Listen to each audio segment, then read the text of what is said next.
Hello everyone, this is Alex with Lasertag, and today I'm going to be showing off the Laserwar software.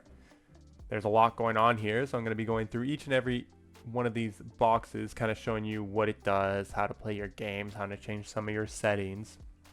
This won't be all inclusive, so if there are questions that you have specifically about a certain part of the software, let me know and I'll try to answer them the best of my abilities.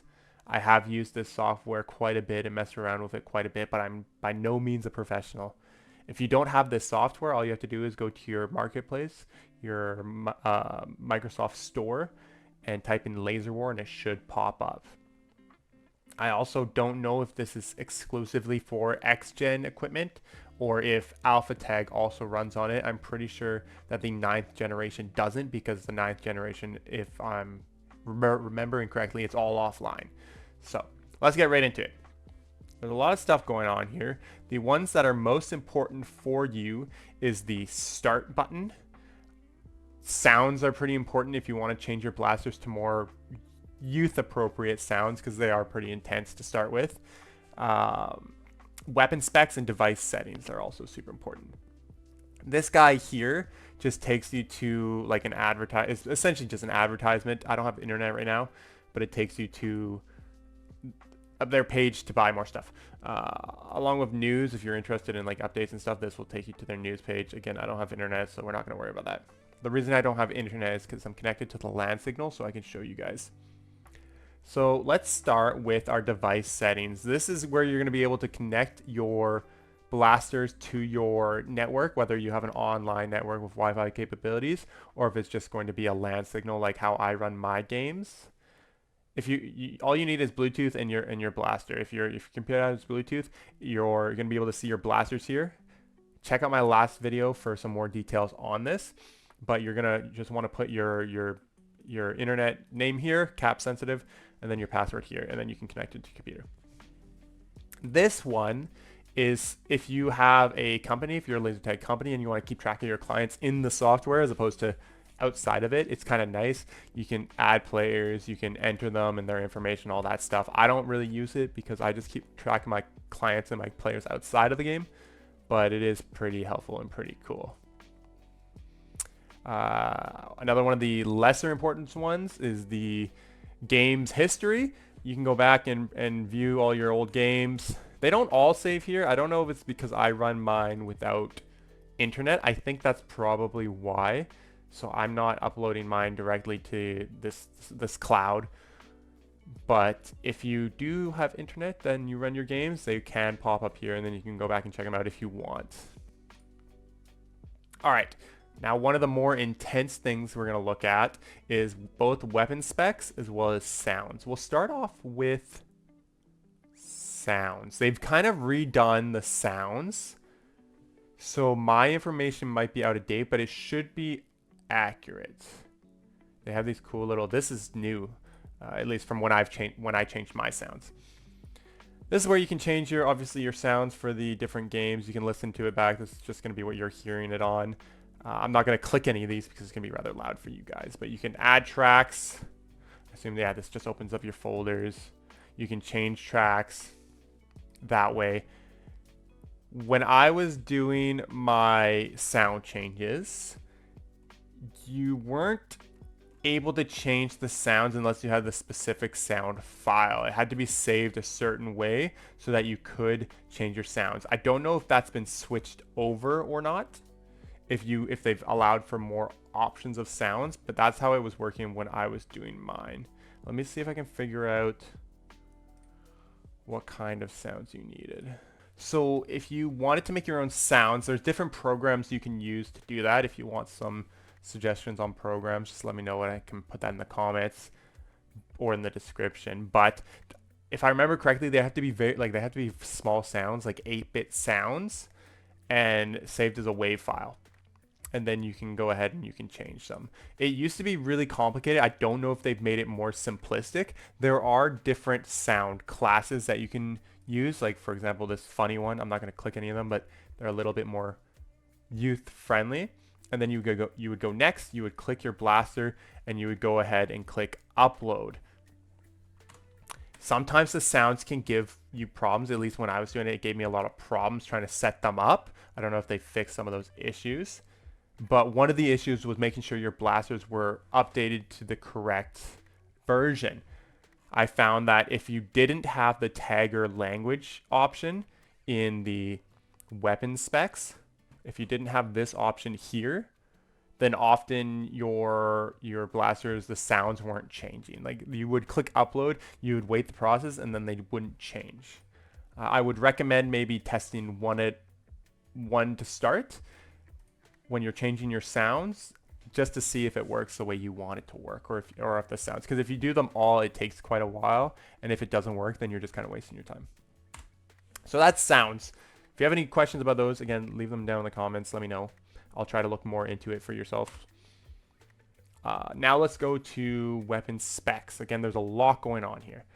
So your blasters will show up here on the left. Currently, I only have one connected, but when you have them all turned on and all connected to the same signal, they will all show up here. There's different things you can do with this. You can, one, change the name. So I've changed this one to number 15 because it just helps me keep track of which blaster it is. I've also written on the top of my blaster 15 so I know which one it is. You can change the ID, so which number it is. I usually correspond that with the name of the blaster. It just helps keep track. And then you can also change the team color, which is pretty cool. You can change it after the fact too when you're mixing up teams in game, but this is what color it's going to turn on as. And also if you're starting a game not through the app but through like a remote or like one of the health buttons, then this is the color that you're going to be.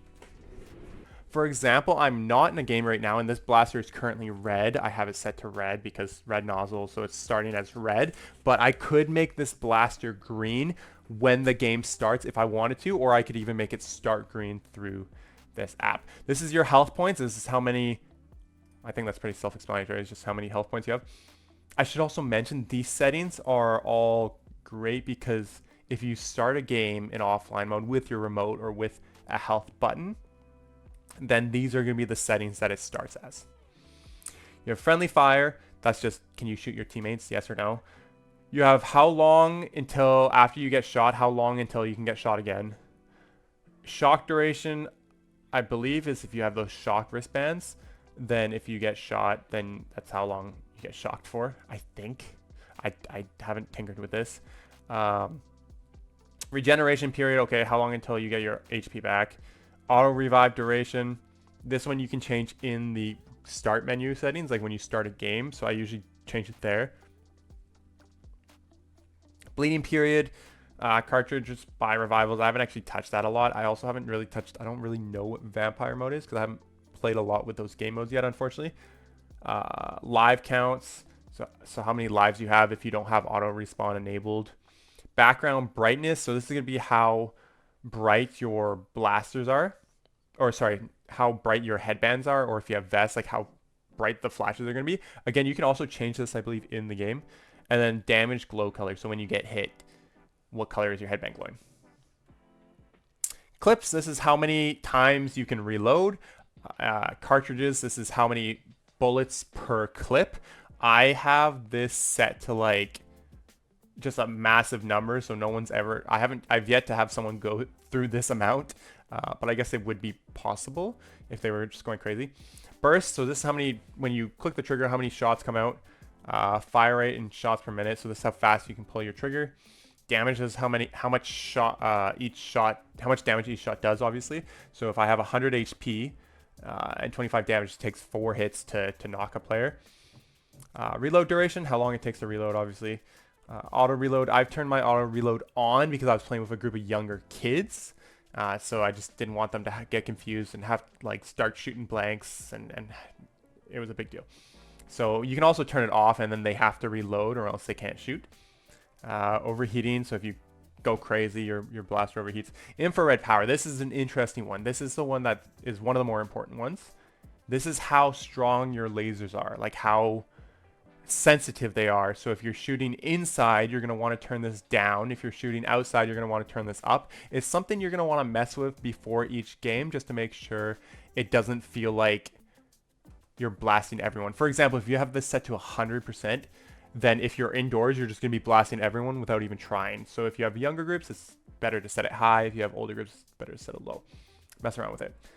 Silencer, idle period, vibration mode. You're not really gonna deal with this. I don't even really know what screen mode is. It might be the screen on the side of your blaster. I don't know. These are just volumes, so when your blaster's making noises, how loud it's gonna be. Sensor mode, I believe this is if you get shot. Yes, so if you get shot in the nozzle of your blaster, there is a sensor there, and it can either damage you or it can stop you from shooting, is what these two mean. That's what I found out. So the break, it stops you from shooting. So if you get shot in the nozzle, you can't shoot. The other one's just damaged. Startup delay in local game, again, so like when you click start, if you need time for your game to start, this is the delay. Save cartridges, so like if you start reloading, you're not just throwing away wasted ammo. Break period, so like again, if your gun breaks, this is how long it's going to take. I don't have grenades, so I don't really know much about that. Now, there's rolls. You see how there's rolls? I don't believe these work yet. I've tried my best to mess around with them. Maybe if you guys have any experience with them, you can leave a comment down below. I've yet to really do much with that, so I unfortunately can't really help with that. Unfortunately, if you want to upload a new version, make sure that you start by testing it on one and make sure you check that you have the right version, because if you don't have the right version, you can actually lock out your guns. You can quote unquote brick them, and then they won't be usable anymore. You had to get you had to send it back or get new parts or something. It's brutal. I had one go down, unfortunately, because of that.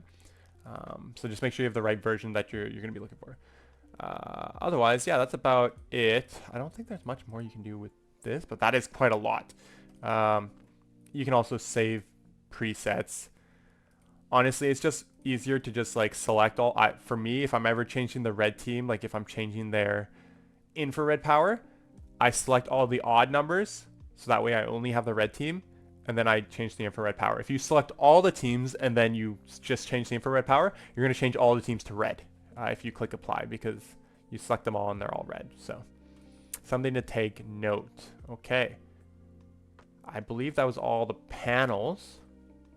There's obviously some like settings you can change here. Second monitor, auto scrolling. This really doesn't matter all that much, to be honest. Tell your start game time. Yeah. This doesn't really matter all that much, if I'm being honest. Okay, so what about... Okay, so now let's start a game. Right now, I only have a blaster setup as well as a piece of equipment that is turned on. So how this works is all your players and your equipment will start here at the bottom. You can then either manually assign them like that, and then you can assign them back and forth, back and forth. Or if you want to assign them via team, you can click this one here. So all the red players would be here, all the blue players would be here. If your headbands, if you have a team of like green players, if you click this button and you don't have green selected, then it won't go up. It'll just, only the red team will get assigned. The other way to do it is you can also just go random, and it'll randomly shuffle the teams, which is kind of neat, but if you don't want to do that, that's fine. Game period, this is how long your game is going to last. Now there are options to end a game early if they reach a certain score or a certain objective. I can show that in a second. This is how long until your game starts. I usually have it set to like 50 seconds, 60 seconds, depends on how far they have to go and how much setup after you click the start timer. This is my digital flag, so you can assign it either to a team to start. So it can either be assigned to a team, or you can set it up as a military base, digital flag, that kind of thing. And then finish game on device by condition. This is, the game will end if they catch 2 flags, if they catch 3 flags, that kind of thing. So that's pretty neat. It can also be set up as neutral. Oh, and then it changes if you set it up as neutral because it's no longer a flag, you can do the other game modes. And if the team has it for a total of, like, let's say 2 minutes, if a certain team has it for 2 minutes, the game will end. That kind of thing, right? So pretty neat that way. You can change the team names. That's really fun. You can change the team, like the name of each player, although that takes quite a while. You can change their picture. Super fun. If you right click and set role, I've yet to have this work.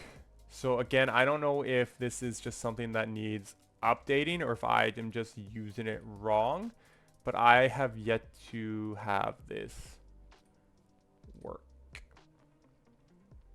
It even gives a little star, but I haven't messed around with that. So if you guys know how to work that, let me know. Yeah. All right. More settings. We have scenarios. So these are different game types. Team deathmatch is obviously just team versus team. Control points capture is just like capture the points. Another one that's important to know is Hunger Games. This is like a free-for-all style game. Pretty fun. Some of these other ones I haven't really tested all that much, so you're going to have to test them out and see how it goes. I think World of War just lets you have 4 teams instead of 2, would be my guess.